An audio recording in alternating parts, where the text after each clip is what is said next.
আজকে যেই দুটি ভ্যাকসিন আমাদের উদ্ভাবন করেছেন বিএলআরআই, সেটি হস্তান্তর করবে প্রাণী সম্পদ অধিদপ্তরকে। এটি বাংলাদেশের জন্য অত্যন্ত সুখবর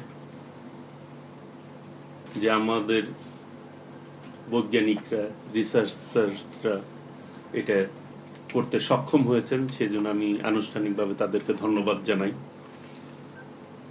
মোবারকবাদ জানাই। এটা কিন্তু আগে আমরা ইম্পোর্ট করতাম, এখন সেইটা ইম্পোর্ট করতে হবে না, আমরাই স্বয়ংসম্পূর্ণ হচ্ছি। আমরা যত মেডিসিন এবং এই ভ্যাকসিনের দিক দিয়ে স্বয়ংসম্পূর্ণ হব, তত কিন্তু আমরা এই যে খাদ্যের যে দাম, সেটাও কিন্তু কমাতে সক্ষম হব।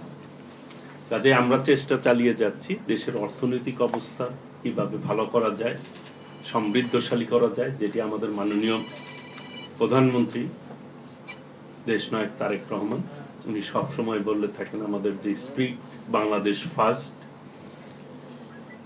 এই দেশটাকে কিভাবে এগিয়ে নেওয়া যায়, সম্মিলিত প্রচেষ্টার প্রয়োজন রয়েছে আমাদের সকলে। যার যার জায়গা থেকে যদি আমরা কাজ করে যাই, অবশ্যই বাংলাদেশ হচ্ছে কৃষি নির্ভর দেশ। কাজেই এই সেক্টরটাকে ডেভেলপ করতে পারলে অর্থনৈতিকভাবে তৃণমূল পর্যায়ে আমরা শক্তিশালী হব এবং দেশ অনেক বেশি এগিয়ে যাবে এবং অর্থনৈতিকভাবে আমরা শক্তিশালী হব। কাজেই এই জিনিসটি বিবেচনা রেখে আগামী দিন ইনশাল্লাহ আমরা আরো নতুন নতুন যেটি